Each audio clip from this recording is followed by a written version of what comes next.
Apalagi di halaman 12, menutup jenazah dengan kain atau penutup lain yang dianggap patut. An Aisyah radhiyallahu anha zaujin Nabi sallallahu alaihi wasallam anna Rasulullah sallallahu alaihi wasallam hina tuwfiya sujiya bi burdi hibaratin, rawahul Bukhari. Dari Aisyah radhiyallahu anha, istri Nabi sallallahu alaihi wasallam, bahwasanya Rasulullah sallallahu alaihi wasallam ketika wafat, beliau ditutup dengan selimut buatan Yaman. Pertanyaan, apakah kain penutup jenazah itu harus suci dari najis, Ustaz? Enggak ada keterangan begitu. Ya. Enggak ada keterangan begitu. Ditutup, kalau ini tadi malah ditutup dengan kain dari luar negeri gitu kok. Dari Yaman. Jadi Yaman itu sudah maju tuh. Nabi kalau sholatnya juga memakai pakaian dari Yaman. Ya. Harus suci dari najis tidak. Harus baru ya tidak. Abu Bakar Rasyidi ketika hidup, ketika meninggal malah pesan, nanti kalau saya mati jangan dikubur dengan kain-kain yang baru. Yang baru nanti bisa dipakai yang hidup.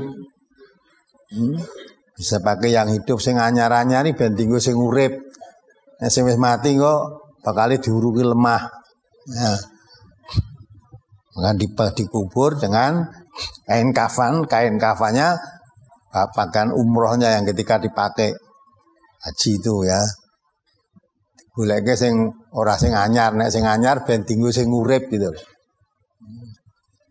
Jadi tidak harus suci dari najis, tapi otomatis lah. Otomatis mesti diambilkan selimut itu biasanya malah baru kan gitu. Begini iya kalau baru mesti ditukokin toko kayak mori putih itu.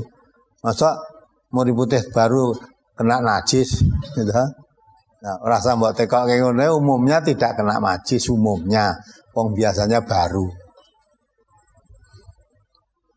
Apalagi apakah kain untuk mengkafani jenazah itu harus berwarna putih? Apakah yang berwarna-warni juga boleh untuk mengkafani?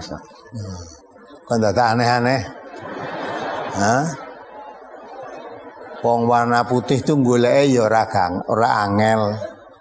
Justru setiap toko-toko mari kowe tuku untuk kafan wis ora usah ngarani rupa apa mesti digoleke sing putih. Wis ora usah ngarani. Ya ta? Sing tuku dodol-dodol kaine udah paham itu. Mas, beli kain untuk apa? Untuk kafan jenazah mesti goleke putih. Rasa kowe tak golekno sing ireng, ndak usah. Mesti siakan putih. Nah, kenapa? Uang putih ya cepak, tur biasanya memang itu sudah dicepak, kena toko-tokonya dicepak. Lah kok ndak kok nek ireng entuk apa ora. Nah, sing putih jelas ora dilarang, tur mudah. Kenapa kamu harus mencari-cari yang sulit ya?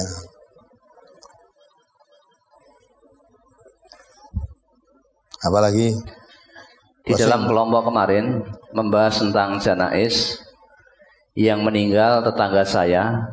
Apakah boleh membantu ngeronce bunganya untuk menghias peti jenazahnya itu?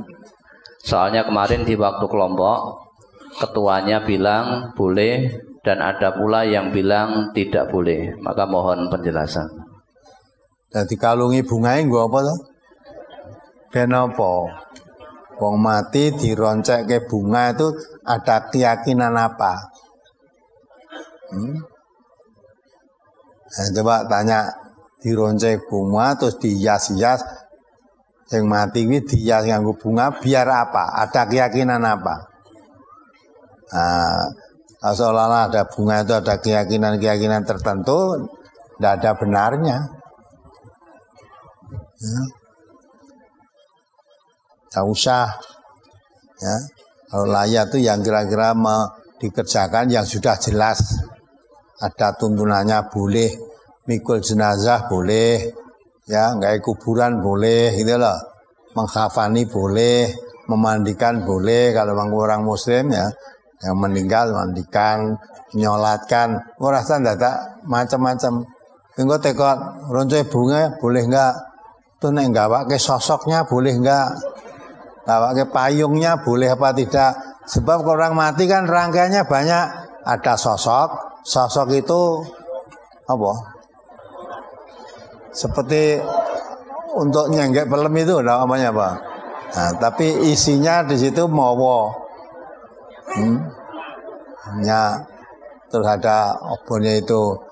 Terus lagi nanti nyiapkan sapu gerang boleh enggak untuk nyapu di jalan keluarnya sampai jalan katanya golek dalan padang. Kan begitu biasanya? Nah, kalau kamu begitu itu enggak boleh, ada keyakinan mosok nek dalan padang cukup disaponin wis rasa salat, rasa poso, rasa disapone dalane padang. Ada keyakinan masuk yang bukan aturan Islam.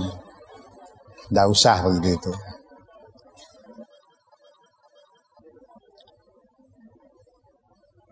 Apalagi pertanyaan terkait brosur cukup.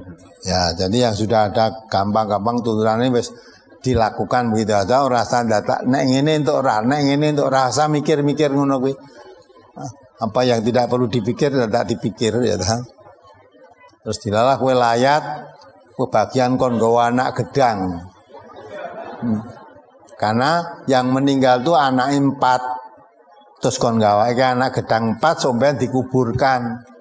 Mbok menasuk nglilir golek anake wis ditunggoni anak gedang. Jadi anak gedang itu seolah-olah gantinya anak yang ditinggalkan. Ya keyakinan sesat begitu enggak perlu diyakini. Nek kon gawa degane boleh enggak? Boleh tekan kuburan bar duduk oncekno ombenen dhewe boleh. Njagani nek ngelak boleh aja kok dipecah di situ ditumplekin ning kuburan ben apa coba? Mubadir kan? Nah, keyakinan apa? Ya, mudah-mudahan bisa dipahami.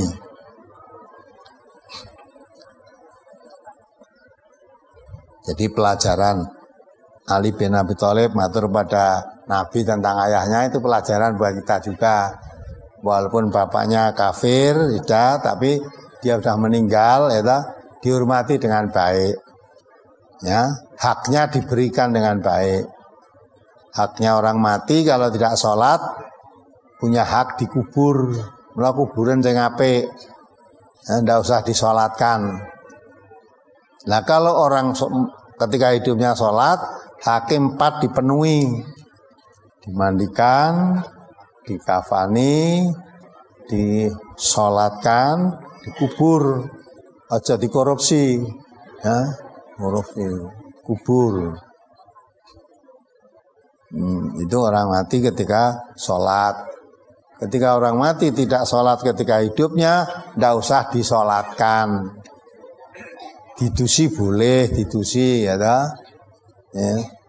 Didusi, dibuntel boleh, ya. Terasa disolatkan.